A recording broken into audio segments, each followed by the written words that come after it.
in the advertising industry in various print and television platforms. He represented India as a member of the jury at the 63rd Cannes Lions International Festival of Creativity. He also served as India's cultural ambassador to Pennsylvania in 1992 under an exclusive Rotary program.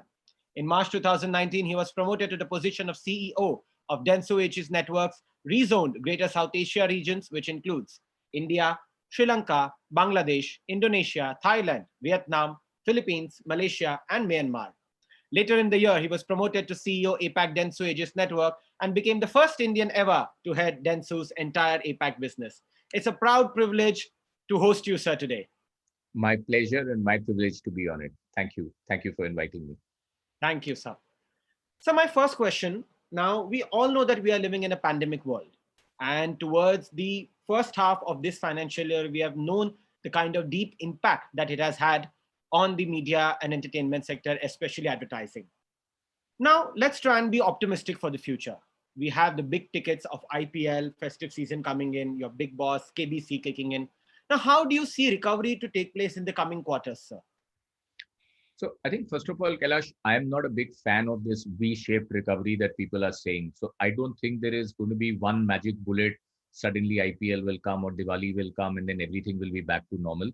I think we're living through a pandemic, which is a once in 100-year kind of an occurrence. Many generations, there's a kind of stuff your father or grandfather would tell you stories about partition where people were losing lives and you have to food shortages and so on and so forth. And the last 2 or 3 generations have probably not seen anything of this kind. So this is not going to go away and everything will become normal one fine day because V-shaped will happen, etc. So I don't see that happening. On the positive side, I think human beings adapt to new circumstances much faster than we give them credit to. I think we're learning to live with this much better until, of course, the vaccine is found and the cure happens, etc. The good news from my point of view is that this will go away. There is going to be light at the end of this tunnel. This is not something that's going to, some people feel too demoralized that as if the world has changed. Yes, in some cases it might have, but this will go away and better times will come. I don't see them coming in suddenly. I think it'll be an inch by inch kind of a recovery. All these things that you've said, like IPL, etc., good catalysts. KBC, it's a good catalyst, gets people there. But the real test of this will be for any advertising, any marketing, is in generation of demand. So in the first quarter of this financial year, I think there were supply side constraints because we were in lockdown. Everything, even if there was demand, there was no way you could reach it to the consumer because of the lockdowns, etc. I think from now on, those have quite a bit gone. There's still some constraints, but quite a bit that has been eased. I think now the test will be on demand side, that how soon are we being able to generate that demand. There are positive signs, and I think agriculture, which all these years in some ways has been neglected, is going to come to our rescue, because I'm hopeful that the monsoon has been good. The record acreage is under cultivation. So we may have a very good rural economy, which then might act as a catalyst to do so. But it'll be a process. It's not going to change in one day. But I am optimistic that 6 months, 1 year from now, we'll be in a much, much better position. Absolutely. So the thing is that we are optimistic, but the road to recovery is not like someone just wheels an angel tick and it will come back to normal. Yes, there is a long path, but there is light at the end of the tunnel. And there is no reason that at this point of time, after 6 months, there is no reason to be pessimistic. True. Now, if we talk about the addicts levels, last year we touched about 32,000 crore when it comes to particularly to television. Now, do you see that this going back about 2-3 years ago, we will see the addicts levels of 2017-18? Do you foresee that? So I believe overall in advertising, not just in television, but overall, we have been set back by 18 to 24 months at least. So we have gone backwards by about 2 years on that. If you see the beginning of this year, most agency groups, including my group, we had all predicted between 10 to 12% growth. Our estimate was 11%. Somebody had said 10.5%, some had said 12 around. So the whole range, everybody's range was 10 to 12%. I believe that we'll probably end this year with a negative 15 to 20%. So there's been a 30% kind of a potential swing, if I might say so. And roughly the market was expected to be $10 billion, which is about 75,000 crores this year overall. Now, if you lost, let's say 25-30% of that, around 22 to 25,000 crores of advertising has been lost. And that will impact all medium. It will impact digital, it will impact television, it will impact everything. But the rates of impact will be less. So digital, for example, may actually show some growth, not the 25-30%, but maybe 5% growth or something. Television, I think, would be next in terms of the less impacts, and medium like print is quite significantly impacted, and some like cinema probably very, very Zero. impacted They're down to because zero. they've come down to zero in that period. So the rates of impact will be different on different media, but overall, I think I'd be surprised if we end in a position which is better than a negative 15-20% growth. So that's a huge impact. And now, if we consider for a $10 billion advertising market of this nation, an erosion of 20 to 22% is roughly about $2.5 billion. So that Yes. is, and for that to recoup at least a year or two in the way. That, like I said, 18 to 24 months is my sense. It'll take 18 to 24 months to Come back to the $10 billion mark. Yeah. Now, so if we talk about sectors, let's take television being the biggest sector in advertising. Let's take television first. We all saw consumption of television grew considerably. Ramayana and Mahabharat were a catalyst and sort of a trendsetter for the national broadcaster. It brought back those days of 3 decades ago when Doordarshan was at its prime. But they did not translate into ad revenues. Now, do you feel that with IPL, Big Boss, or KBC, such big tickets returning to GECs, that at least first the GECs are being able to return to their pre-COVID levels? Have their addicts gone back, or are we looking at some permanent damage, especially for certain genres? I don't think there is permanent damage as such, and it will depend from player to player. But overall, if you look at it, I think it will start tending back towards the pre-COVID levels. We went through a very strange phase, which I have not seen in my 33 years of advertising. I've been very closely involved across countries, and that phase was that. So there's a rule of thumb in advertising that advertising follows eyeballs. If you're getting viewership, sooner than later you will get advertising. If the consumer is moving towards digital, sooner than later money will move towards digital, whatever you do, because I believe that in India particularly, advertising follows eyeballs. Where the consumer is, finally we figure out where the consumer is through research, through informal means, through sales people telling us, etc., and finally advertising, just with some bit of a lag, starts getting in over there. The only exception was this COVID period, because like you said, television viewership was at its peak. We had not seen this kind of viewership for a long time. Digital consumption had gone through the roof, right? But the problem was that there was no demand. So there was a lot of supply of content, but there was no demand. And I'm not surprised by that, because what's the purpose of advertising? It is to get people to come to your shop to buy, right? Ultimately, that's you drive the consumer to a sale, correct? But now, if all your shops are closed, all your outlets are closed, your dealers are closed, your factories are closed, everything, what is the purpose of getting those people? Because we were in such a lockdown. So other than, let's say, essential goods or food items, etc., it didn't make sense for a lot of people to advertise. Now, as the unwinding, unlocking is happening, two things are happening. One is the viewership is also stabilizing at a normal level and not those kind of spikes, this thing. And the second thing is slowly demand is coming back. And things like IPL, things like KBC, etc., are good catalysts, because that gets interest of people. I mean, IPL is one thing which appeals to north, south, east, west, young, old, males, females. Earlier, cricket used to be very male dominated, sports very male dominated, but IPL is a mixture of entertainment come cricket, so you get female viewership as well. So events like these is the single biggest property, I think, on television in India. Events like these do have the potential of catalyzing the change of sentiment. And like I was telling you before, Indian advertising is very much sentiment driven. So it does have that potential to do that. Now, if we talk about, within television, if we talk about news, everyone said at the beginning in 2020 to be the year of the news. But the way news channels are now outplaying content, recently a major clutch of biggest advertisers of the country came together and actually gave out like a warning signal that if news channels do not mend their ways when it comes to content, they would actually pull out their business. Now, this is a sort of an alarming bell. for the news channels. Do you think that news channels will dominate the television viewing landscape and attract advertisers the way it did even during lockdown for the coming time? I think news in India has a huge potential because as a nation, we are very news hungry.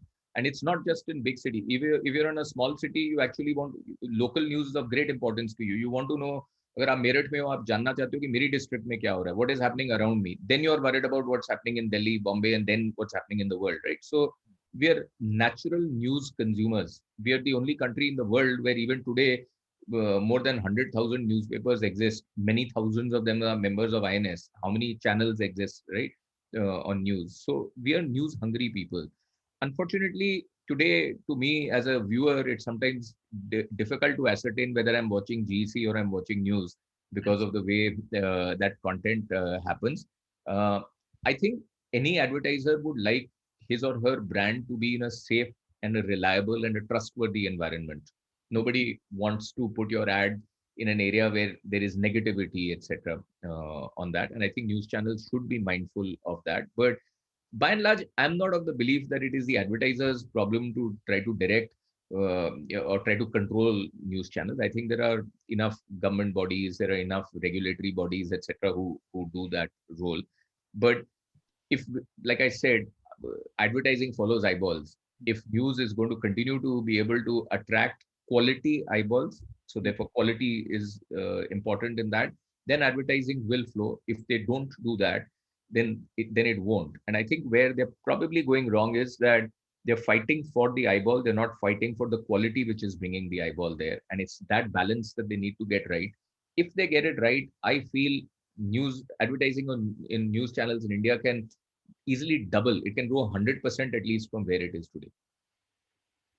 So the potential for news It's huge. channels is there, Yeah. is huge. But naturally, Yeah, but they're making a mockery of it, right? I mean, today, so rather than all the news channels getting together and promoting themselves and promoting news as a great alternative, they're busy bickering and fighting with each other. I mean, it's quite embarrassing when BARC data comes out on every Thursday or so. You find there's suddenly 20 number one channels in India. The consumer is not a fool. You can cut and slice and dice data in any way you want and say I'm number one, etc. It's fooling nobody. I think rather than that, if news channels got together and said that, look, news needs to be independent, news is not probably getting as much recognition as it should. What can we do to collectively work towards that? That would do that genre a lot more good than trying to say I am number one between 3:35 and 4 p.m. in all adults who wear a blue shirt. So I mean and rather than building the medium, they're denigrating each other. And then when you're denigrating each other, finally, because you're a part of the same ecosystem, finally it'll impact you. It'll impact you negatively. So I feel that they're going the wrong way on this. absolutely, it's more like a self-destructive path For that sure. channels have chosen. And I reckon that in my one of my interactions with the former INB minister, and he also mentioned that that there's a boundary within the ministry where you have a news license and you have a non-news license. In a non-news license, strictly you cannot have entertainment. But now the entire distinction between a news and non-news, as you say, that sometimes you get confused today as a viewer whether I'm watching a GC or whether I'm watching a news. True. And news channels have, very it's up to them that very easily they have converted their own news definition into somewhat of entertainment. But at the end of the day, there is also an argument that this is what the viewer wants to watch. But That's right. That's what the viewer wants to watch. So they should capitalize on what the viewer is wanting to watch and give it some semblance of, if you push the government also beyond a point, they won't allow you to self-regulate. Then they will come in and regulate at that stage, which then nobody is going to like. So I think it's about how far can you push the boundary, and it's about for example, any other channels or ad agencies or anybody, when you're in the market, you compete with each other. One ad agency will compete with another ad agency, and very, very viciously, because that's marketplace and you're competing. But there are certain areas where it's in the industry's interest and your common interest, for example, to ensure that nobody is taking the industry for a ride and not paying their bills and moving on to another agency, etc., etc. So in those areas, people come together for the benefit of the agency, as indeed IBF members do, as indeed all others do. I think news channels need to also develop that attitude that where you need to compete, you must compete fiercely. but where you need to cooperate and collaborate to lift the whole genre up, it's nice to have certain boundaries, certain understandings, and taking endless pot shots at each other for some time gets you market share, but beyond a point, it actually sinks that whole genre down in the eyes of the consumer. Hmm. So it is up to now the entire genre and the community together I how think to uphold their own stake, honestly. on the positive side, they have a huge potential, which is still pretty undertapped in my view. Hmm. Sure. Mr. Bhasin, advertisers we know during this pandemic have become really cautious. Now, with the entire festive season coming in, there would be a little jump in advertising volume, but more more so as a fact, it is just a reallocation of a rather reduced spends to one such time events. Now, how do you see this phenomenon playing out, which is still affecting the regular advertising activity? Like, as we all know that the budgets have taken a hit, and now those budgets are moving towards one ticket activity. So how is this phenomenon going to affect the other regular activities which used to happen on a very normal business level before the pandemic? So even if you look in the previous years when there was no pandemic, there is typically between Ganpati and New Year in India, in my estimation, almost 40 to 45% of advertising spends happen. So and it varies region to region. So in the east, for example, puja is very big. In the west, Ganpati is starts with Ganpati, etc., etc. Diwali usually is quite national on that. And post the festive period, you do tend to see a dip in any case, and I think that will happen this year also. What you've got to see is how pronounced is that dip going to be, because we've not had a great year so far. I'm hoping that the dip is less pronounced than in the normal years, because we are operating from a lower base in that sense. I feel that there is scope for the universe itself to grow, because remember I told you 25,000 crores or so, 20 to 25,000 crores has gone away from advertising in that sense. Now, why will people advertise more? Why will clients advertise more? They'll advertise more if they're having more sales. They'll advertise, they'll hope to get sales. If they're getting more sales, it'll encourage them to advertise more. So it all depends upon the picking up of the demand. If the demand does pick up, people will find the budget to fund their advertising, because everybody wants market share, everybody wants movement, etc. But on the other hand, you could have a second wave of COVID. You could have another set of lockdowns or local lockdowns that have been happening. Excuse me. That can actually move it to the negative side on that. So that remains to be seen how it will go. But typically after a festive season, you will see a little bit of a dip. Naturally, that is how the industry has actually played out, and this year is no exception for that particular phenomenon. Now, if we talk about print, sir, it is the second largest contributor to addicts. We all know that. Now, lockdown has caused a great dent when it comes to its circulation, thus impacting not only its ad revenue but also its subscription revenues. Some cities for a very long time didn't have newspapers circulated. Now the situation has normalized, but 4 to 5 months is a very long period for a habit formation. Indian print media is always beating the global trends, as you see the print in the West. How do you see the future of this mainstream regional and print post COVID 19? So I think print is a very, very strong, inherently a very, very strong medium in India. In fact, we are one of the few countries pre-COVID, we are one of the few countries where print was still growing. In rest of the world, print was actually under a lot of threat, albeit it was growing slowly, but it was still growing. And I think there is still a lot of potential for growth, because essentially readership is a function of two things broadly. One is, and we don't realize it, but if you see in any country, this is how it has, countries that have developing to develop, that's how it has happened. One is your literacy levels. More the people who get literate, obviously, more people are there to read. And the second thing is your disposable increase in your disposable income, right? So that, because if you have more money, you'll go out and buy a newspaper. Otherwise, it'll be lower in your priority, or you'll read it in a library or in a common place or something like that. So in India, literacy level is there. While we have reached about 70% literacy, there 30% people are still not literate, which really means that another 300 million people are going to become readers in the next few years. Disposable incomes, particularly in farmland, in rural India, etc., hopefully will increase after this COVID period. So those are positive factors on it. The negative factors are that print hasn't reinvented itself. Print is exactly how it was 100 years ago. In a way, that is good, because it's a medium of high credibility. In India, we have a great worth for the written word. everybody wants to see लिखित में बताओ क्या है, what is there in writing. So that's a part of our psyche. So the level of trust is much higher, and particularly these days when we are, studying in the University of WhatsAppology and all kinds of fake news coming across all kinds of social media, all forms of social media. I think the credibility that print enjoys can be its single biggest asset as we go forward. However, print will have to reinvent itself. It cannot live in denial of digital as a medium because the cheese has moved. But India is a and country and not an or country. So it's not going to be, will it be digital or print? It should be, how do we make digital and print happen, and digital and print and TV happen? Because I believe there is scope for every medium in India to grow, because we will be the only major advertising market after this COVID period is over, which will be still growing at double digits. I mean, our normal, if you see the CAGR from, let's say, the past 5 years, has still been around double digits. It's been 8, 9, 10% around that.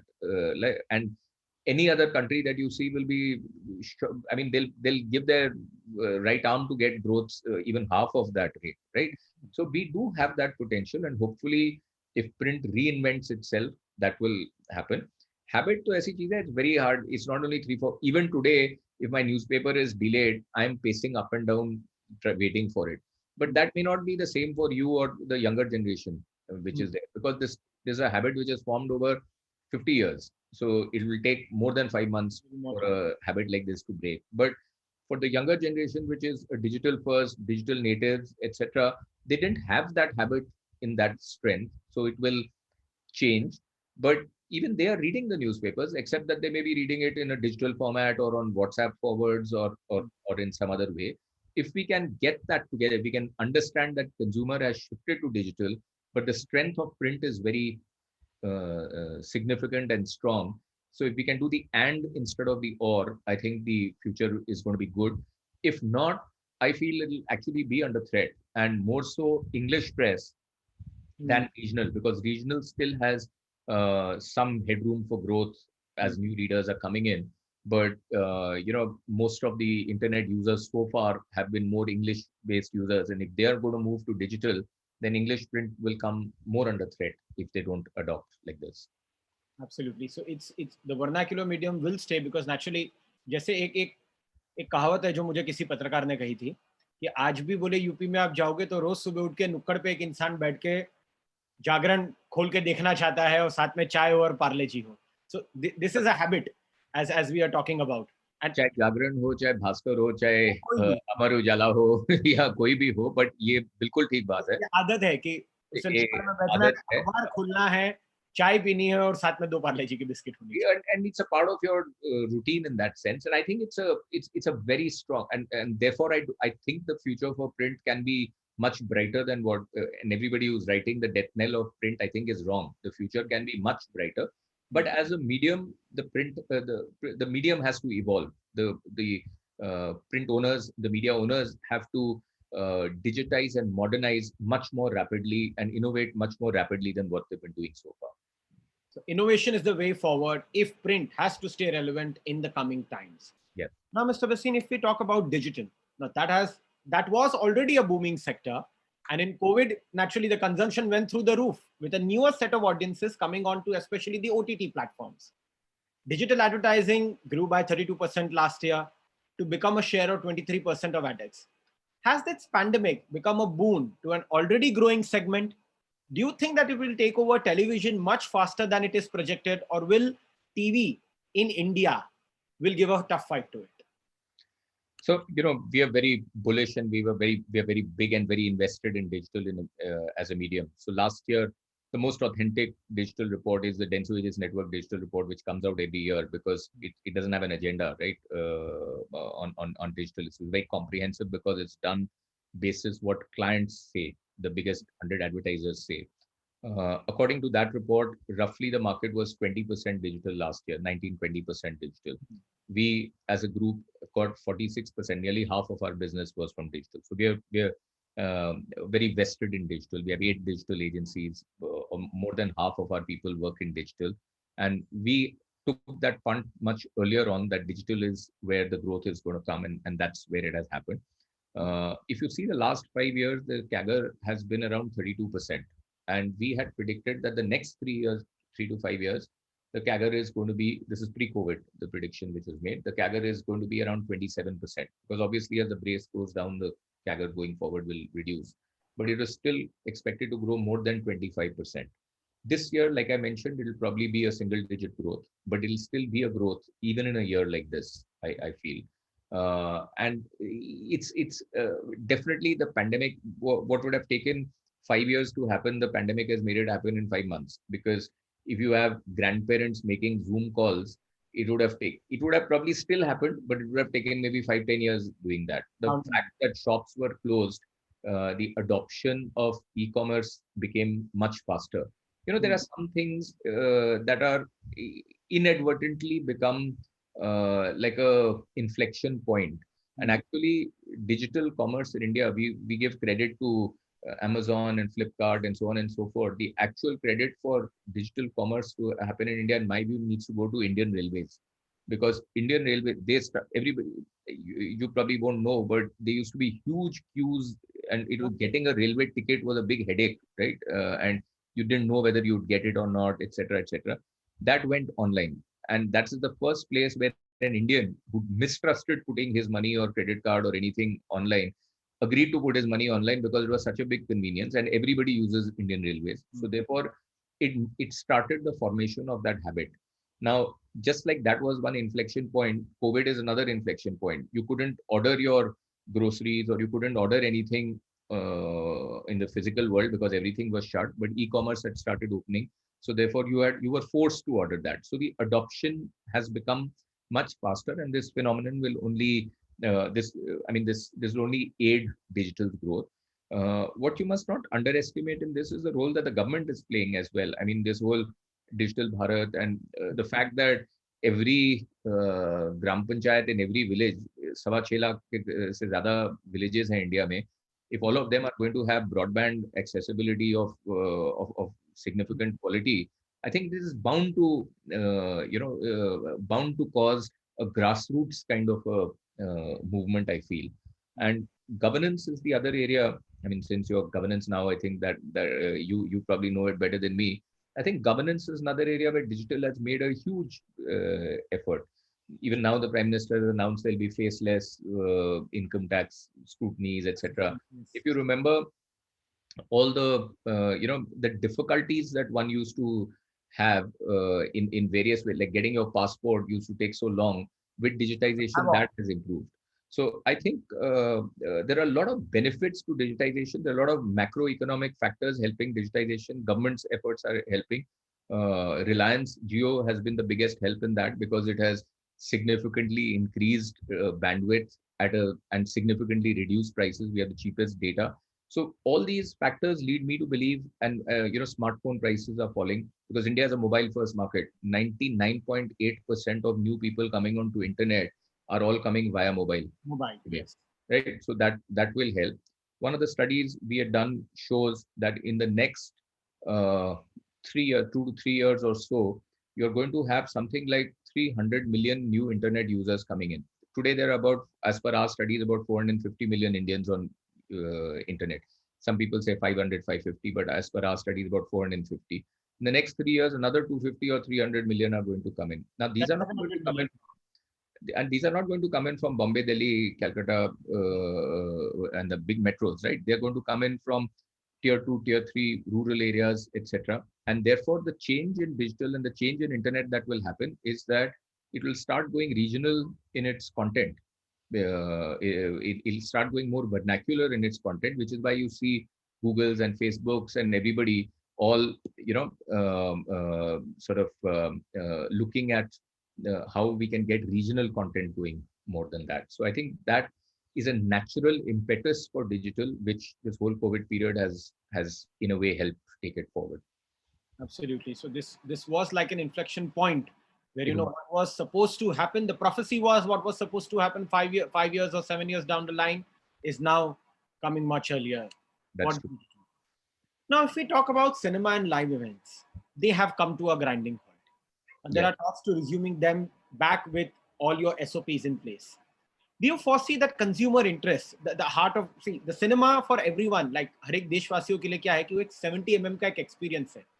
Picture तो TV पे भी दिखती है, घर पे भी दिखती है, आजकल तो डायरेक्ट ओटीटी पे आती है. लेकिन वो परिवार के साथ जो जाने का एक जो फीलिंग है एवरी संडे इवनिंग, हाथ में समोसा हो, पॉपकॉर्न हो, that is the real India that we are talking about, the Bharat. Do you see the consumer interest from Bharat coming back for them now that a large section of movies are also getting released directly on OTT? Will such an opening up generate an interest level for also the advertisers back to cinema and live events? First of all, I believe that the revival of cinema was more driven by India and not by Bharat. In the sense, it was the multiplex revolution which actually started in cities, because it made a good family outing. Look, cinema films are a part of our ethos in a way. We're a, like they say, there are only two religions in India: cricket and Bollywood, right? So films are a part of our entertainment, because it's relatively speaking a cheap entertainment, universal entertainment. So it's part of who we are, and I don't think that's going to go away. Habits like these don't go away. There will be fear initially, because naturally, with all this COVID issues that have happened, going into a constrained space, even when it opens, etc., there may be some hesitation. But over a period of time, if proper procedures are followed, proper operating SOPs, etc., followed, and people realize that it's relatively safe to do so, I think it will, again, not overnight, but gradually it will start picking up, because it's more than watching a film. Like you said, it's a family outing. And for a lower middle class family or a middle class family, the options available where the whole family can go for a clean, outside, affordable outing are relatively very limited in that sense. And therefore, I think it's something that will definitely pick up. Certainly, I mean, the whole OTT explosion that has happened has caused content to come to you on your mobile. But if you're seeing something on 3 inches screen and seeing something on a 70 screen, there is a difference to that bit. It's a bit like sports, I believe, is people prefer to watch it on the bigger screen, Yes. as bigger screen as possible, right? Something else, like if you're watching just a serial or something, you might be okay watching it on your mobile. So like that, it's an experience issue. The sound, the going outside, going with your family, the popcorns, the samosas, there's a part of the whole experience. And so I feel it will come back, but it will come back gradually. It will take little time, but that entire habit of an Indian consumer, and that too for let's say, or a single screen or a multiplex, yes, as you rightly said, the entire phenomena of cinema began with now the multiplex and the entire experience that they give you, right from your food and beverage to the cinema to the way now the cinemas have evolved. It has become a much more enriching experience, which will come back sooner or later. Now, one segment that we shall talk about, which has caught undoubtedly everyone's attention, is the gaming, is the online gaming. Although earlier it was a small contributor or a small percentage, but do you feel that this will be the dark horse? Like now everyone is glued to Ludo King, just to take as an example. Or do you believe that when the work from home phenomena gets a little over, people are back to offices, this will also start to stabilize as the television viewership has? I think it's an explosion waiting to happen, and you can already see it in Southeast Asian countries. You already have esports leagues, you have esports stars which are very well recognized, and so on and so forth. So gaming is going to a different level. There's hardware which is now specifically targeted at gamers, both in terms of sound, screen, the various instruments that they operate, etc., etc. And India was slightly slow in compared to some of the other countries in adopting it. But when everybody was locked in for 6 months, particularly the younger generation, you could see a spurt happening over there. Look at it. I mean, who's sponsoring IPL today? It's a gaming company, right? I mean, and that's the single biggest offline event, so to speak, that happens in India. So the very fact that large companies are now emerging, you can see that trend is starting to catch up in a big way. You mentioned one Ludo King, but everything, I mean, from chess to rummy to whatever, you name it, it's there. And I think this is something that's going to grow more and more as people get more and more hooked onto it. So it's definitely an area to watch. To me, it's no longer a dark horse. To me, it's sounding more and more like a sure horse to back. A lot of optimism around online gaming, and which I in think times to come will outgrow its entire universe. Now, if we talk about Mr. Bhasin, recently the Telecom Regulatory Authority of India came out with certain suggestions and directives over our audience measurement system. Now, this came at a time when the industry is naturally facing its worst growth ever. How do you respond to this, considering that that is the only currency that this industry has? So I think some of the suggestions are good, and some of them are not practical and may not be implementable on that. I think in any public currency, so to speak, there always has to be open and public debate. I personally feel that BARC has done a damn good job, because if you remember the days of TAM and INTAM, which earlier measurement is saying, I think we started off as diary measurement. Then we went into people meters. The number of meters, the level of technology available, the faith that we had in those, etc., versus what it is today. So it's the system is not perfect at all and can be improved significantly. And in the spirit of continuous improvement, in my view, we must keep putting pressure to make sure that it is improving as we are going by. But clearly, we've made a big stride and have come many steps forward, and a lot more needs to be done.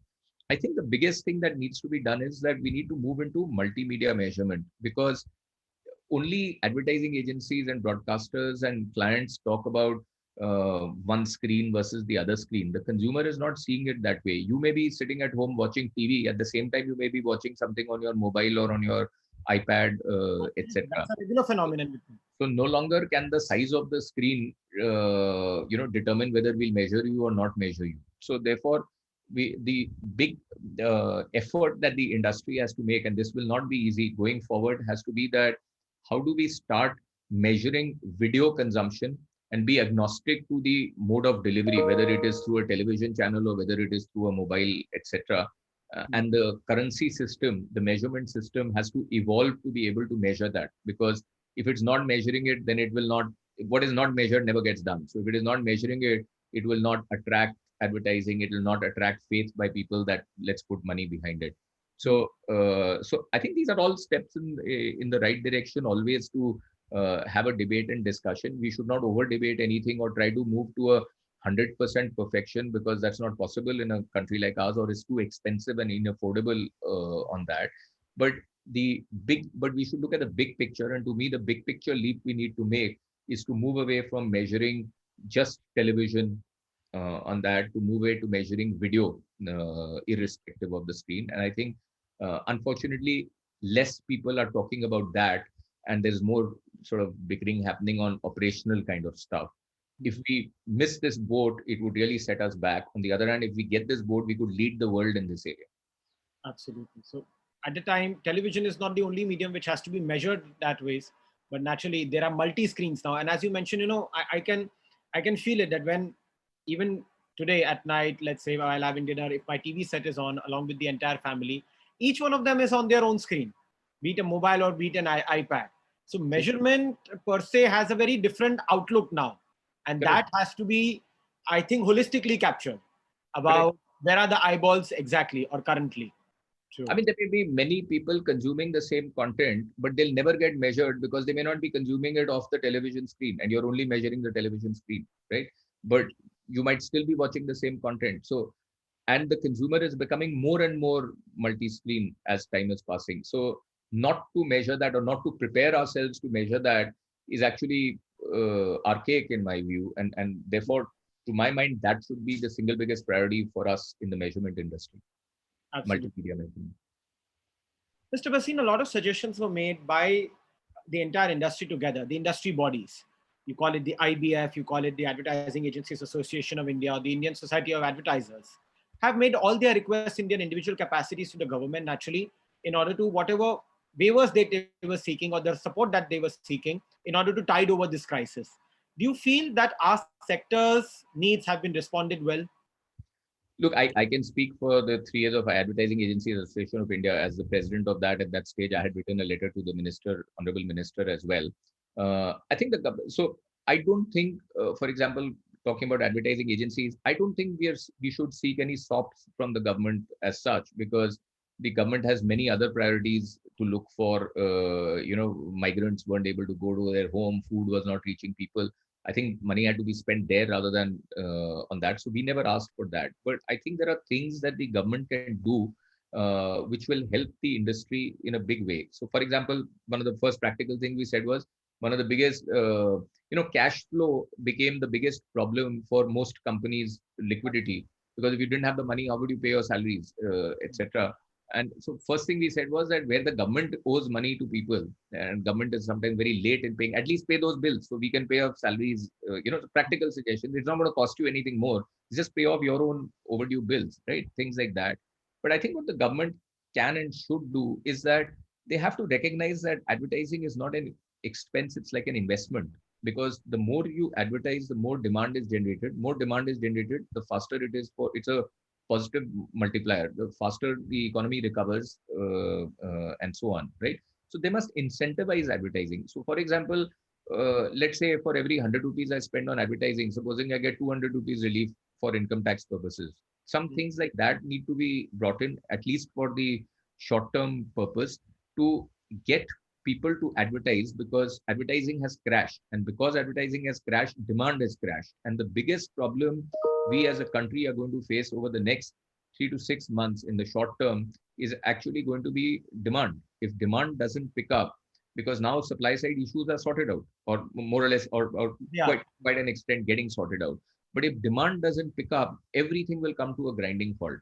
So we had recommended to the Honorable Minister that consider something, even if it is for the short term, of incentivizing people to advertise. So we had given practical suggestions like that, which don't necessarily cost money to the government, but can help definitely the advertising agencies and the industry and the whole ecosystem, which would obviously, if advertising happens, channels will benefit, everybody benefits from it, but will also benefit the economy and actually generate money for, it'll be a resource generator for the government had they done that. So those were the lines we said. Now, did they do enough? I think government has a lot of priorities. I don't think they did enough. They did do some bits. I mean, we did have some bits of money coming in from some of the governments, but we not enough by the others. But I think it's got to be a continuous process, and it's also an issue of priorities. I can well understand if somebody who's running India, I mean, advertising is just a very, in priority, just a relatively small thing. But I think it is an important multiplier, and therefore it is important for us to keep reminding the government that and keep engaging with them on that. True. Mr. Bhasin, always in any industry debate, there is a fact which practically comes from the broadcasters saying that, we are heavily dependent on advertising as compared to the West. Like the over reliance and the overwhelming dependence of Indian media and entertainment industry on advertising is something that worries. And when such a situation, like once in 100 year situation comes, and you have advertising stopping, it really hurts the entire business equations of a company. What are your views regarding it? Like why is this so? And do you feel that there could be some kind of a balance? I think there definitely needs to be a balance. It is not just the television industry. I think the print industry suffers the most from it. I mean, you have newspapers for 2 rupees and 3 rupees today. Nowhere in the world do you have newspapers. Sometimes the raddi price is more than the cover price of a newspaper in cases, right? So, and nowhere in the world do you have such low pricing. I think all those models, and this is true for print, this is true for television, and this is true for digital most so, that any model which is largely relying on advertising, its chances of success are going to get more and more constrained and more limited, because the universe itself has shrunk.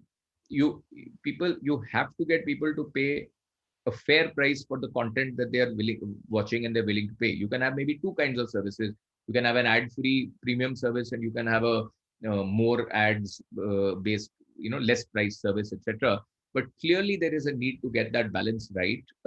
I don't think sustainably any of, whether it is broadcasting industry or it is print industry, I don't think it can sustainably grow if its only source of growth is going to be expected from advertising, because I don't think advertising has the capacity to grow at that rate to feed such a large industry's growth.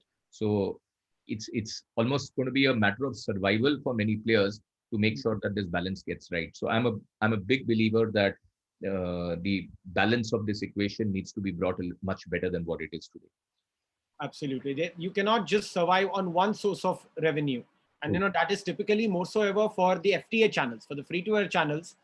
it True. is like a very difficult situation what happened in the past 6 months. Yes. They were only relying on advertising without any subscription. If you say the pay TV channels, they had their subscription revenues coming in, because naturally people were, cord cutting did not happen during the lockdown. So all your But bills, more viewership happened. More people more were people watching, had, right? more. So those who had their balance right probably weathered this storm better than those who didn't have their balance right. And I think that in itself should be learning for people. True. I'll now move towards my last question, Mr. Bhasin. There is an ad cap issue which has suddenly sprung up after 7 years. Along with two, there is NTO2, which both are currently sub judice. What major challenges do you foresee going ahead which could hurt the revival of the sector? Look, I think these issues are not new. They have been debated, like you said, 7 years. And actually, the debate is probably more than 10, 12 years, 15 years on these topics. Uh, Obviously, there are pros and cons to each side, which is why most of these matters are in court, right? Some people will feel it's one way, some people feel it's the other way. But one thing the government should realize is that business wants certainty, some level of certainty. Business wants some level of stability in policy, right?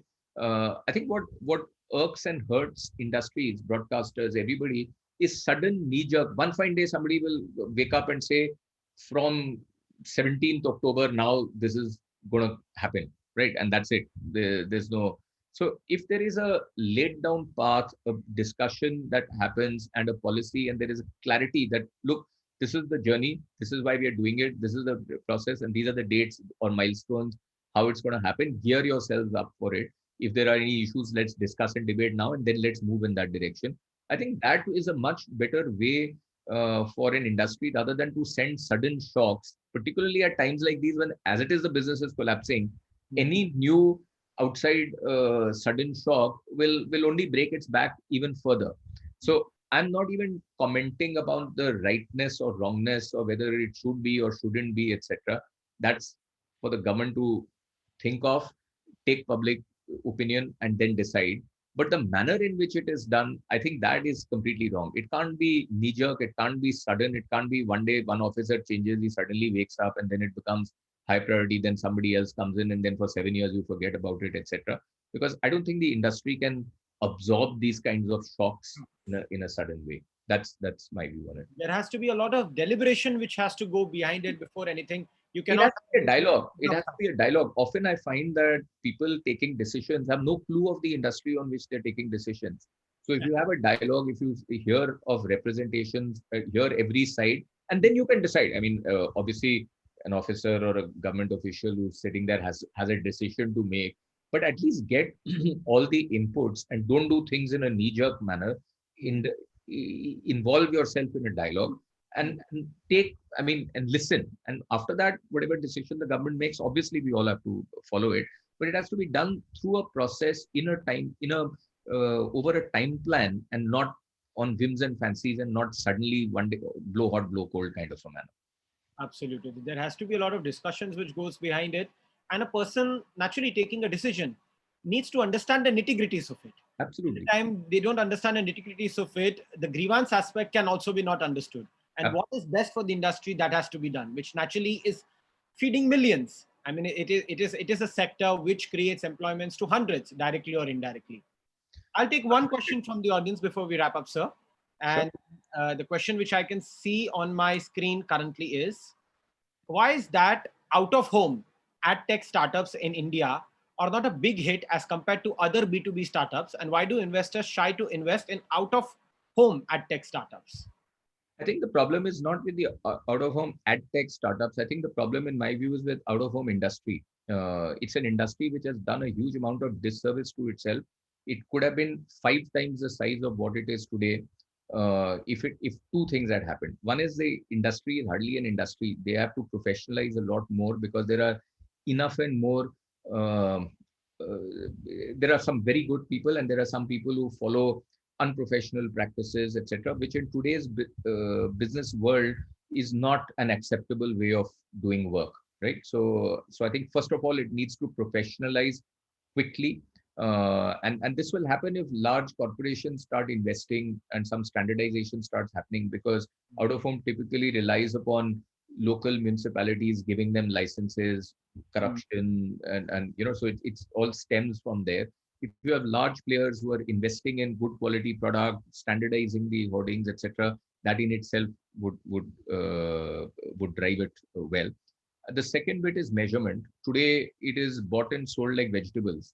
You say it is 5 lakhs a month for this site. I say, no, I think it should be 2 lakhs. And we both agree that, okay, 3 lakhs, chalo, deal is done. Unless there is measurement, nobody is going to put money beyond a point on that. If there is, it has been seen all over the world that measurement, good measurement drives a medium. We have, unfortunately, I myself have been involved in maybe 5 such attempts over the last 10 years, not been able to get to that. And I think the key reason for that is that the out of home vendors are smaller players, unprofessional players. The big guys have either not entered or have got fed up with corruption and gone away, left the country, and that. So consolidation needs to happen, and the whole professionalism needs to come in. Digital out of home, to answer this gentleman's question, is really going to be the way forward in that. And the moment it starts professionalizing, there is measurement. People will be more than happy to invest not just in ad tech on that, but even in content on that, or even in hardware on that, etc. So that whole process of professionalization of outdoor, I think, is missing in India. I was hopeful it would have happened, but it is not showing, unfortunately, any signs of happening. Maybe because of the various constraints that we spoke about out here. So I think that's the reason for it. It's more about the industry as a whole, that it has to formalize itself, and then only it could see some amount of investment coming in the way it has been run today. Because as you said, there are two factions to it.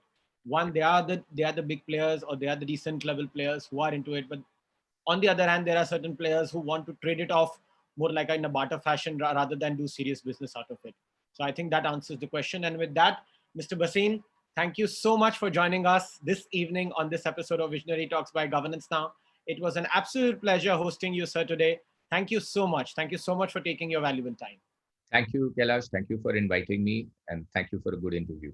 Thank you. And thank you, ladies and gentlemen, for joining us on this episode of Visionary Talks. Thank you. Thank you so much. Jai Hind. Thank you, sir. Thank you. Thank you.